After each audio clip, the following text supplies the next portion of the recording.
Привет, all of you gamers! Welcome to my awesome theory video. Okay, Poppy Playtime, all questions answered. So I was casually thinking about Poppy Playtime's lore, and I came up with a theory that answers all the questions. Who are we playing as? Why did we receive a message 10 years after the Playtime call closed? What is Poppy? What is Huggy? What exactly happened at Playtime call? And what should we expect in the next chapters? So, without further ado, let's get to my theory. We all know the story of the first chapter.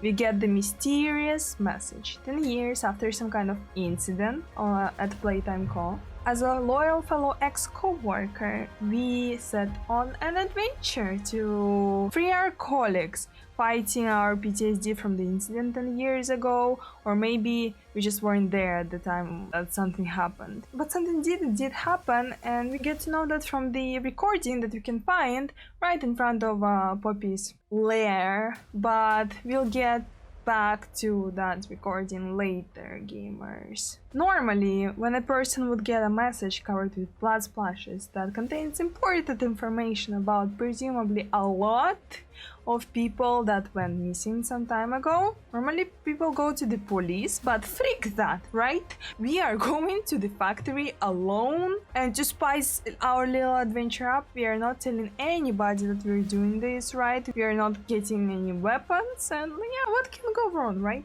As we enter, we find a train that's in full working condition after 10 years of abandonment, and conveniently laid tapes and grab bag. The convenient placement of these things kind of makes me feel like someone was expecting us, right? So, proceeding further, we get a key from the Huggy, who's, by the way, very slightly moving. I thought I'm tripping, but no. Look at this, the fur is actually moving as if Huggy's breathing or something.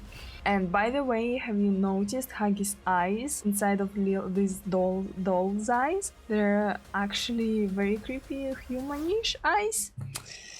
Yeah, Huggy gives us a key. We restore power, create a toy, run away, saving our life a couple of times, and finally we found the flower and in the chapter. We all know this. But haven't you wondered why Huggy didn't kill us right off the bat? Because Huggy isn't our enemy at all. At the start, when something goes wrong with the power, he gives us the key to help us restore the power. My first thought was that he wanted us to open doors for him, but as it turns out, Huggy didn't need our help to get anywhere Huggy wants. Or maybe there are multiple Huggies in the building, which is not that crazy of a thought considering the chasing events and toy Huggies in the lobby. By the way, have you ever noticed this creepy one without eyeballs? This one is cursed. So, Huggy didn't need help to break in. Then why opening the door and leading the way just to chase us later? I think that this was not a chase. This was Huggy's way to push us through the vent maze in the right direction so we could find Poppy. After all, even if Huggy catches us, we don't die. Instead, we get the "it's not our time yet" message or something along these lines. So we get it, right? Huggy's helping us and trying to push us towards Poppy. But why is it so important to reach Poppy? To answer this question, we need to understand who Poppy is, which seems to be pretty obvious if you follow the clues left in the game. Listening to Stella's tape, we hear a very out-of-place monologue of how she wants to stay young and be a kid forever. She also mentioned things that don't age rapidly as humans, dolls being one of them, lead us to the conclusion that Stella got turned into Poppy. Moreover, this theory is backed up by the fact that Poppy and Stella has the same voice actors, which of course might be a coincidence because it is an indie game after all, right? But let's remember Poppy's human eyes. I mean, come on, that humans are definitely being turned into dolls. Everybody knows that, everybody understood that. This is not a freaking revelation. Okay, we know this. This transformation from humans into dolls was Playtime Co's way to create the most lifelike toy ever existed. By the way, have you ever wondered what that tape was doing up there? The only creature that could place it there is Huggy, and the only ones who could have grabbed it is us, using the grab bag. That was Stella's and Huggy's way to hide hints that only we can find and nobody else can notice. Then it is pretty obvious who sent us the letter in the first place. It was Stella asking us to come to the factory to find her.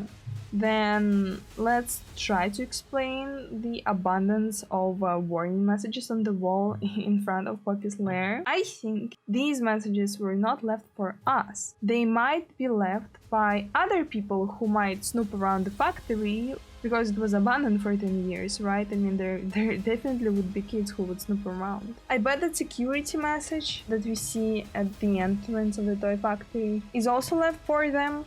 And I bet that each time somebody would play that message, later Huggy would replace it. You know, be kind, rewind. I bet they don't rewind. I bet Huggy had to do it. If this is all correct, then what happened on the factory 10 years ago? And why do we have to come back now, right?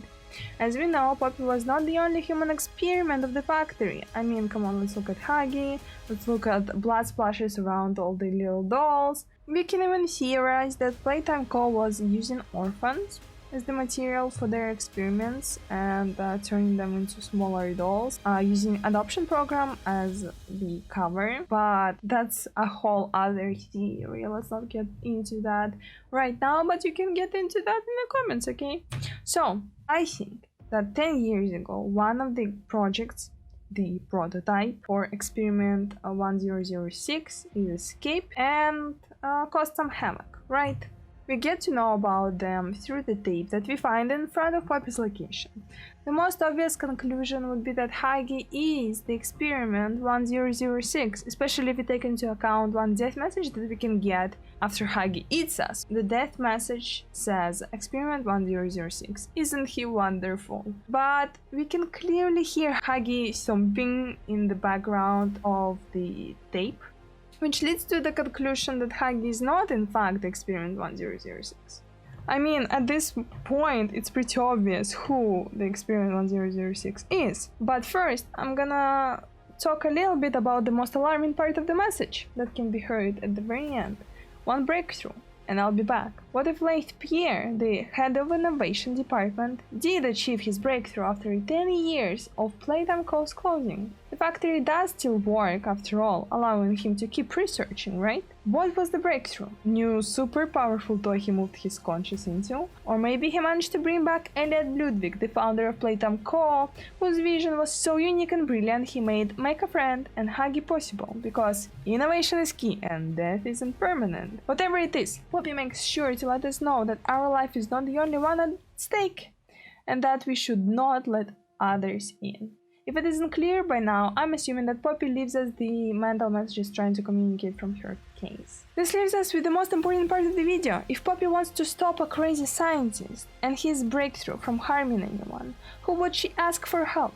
If I were her, I would ask for help someone who managed to ruin Playtime Co. once before already, meaning the experiment 1006 themselves. So my theory is that we are playing as the experiment 1006. If that's true, then it would make perfect sense why this bloody cryptic message didn't alarm us. We knew what the letter was talking about right off the bat, and we also knew what we had to do because we had done it before.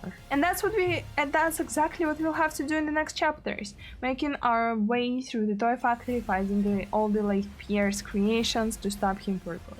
It would also explain why the game hides our own reflection from us, because it does not want to reveal the plot twist that we are about to witness. So yeah, that's what I think. But yeah, after all, it's just a speculation. So gamers, please let me know in the comments what you think. And if you disagree, please let me know why. And maybe write down your own theories. Thank you so much for watching till the very end. And I hope you enjoyed the video. So I'll see you later, gamers!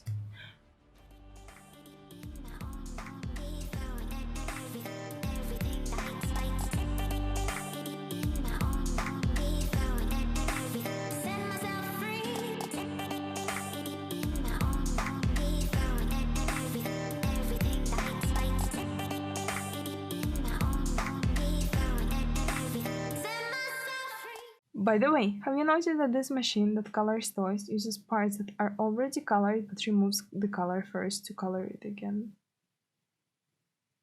Ah!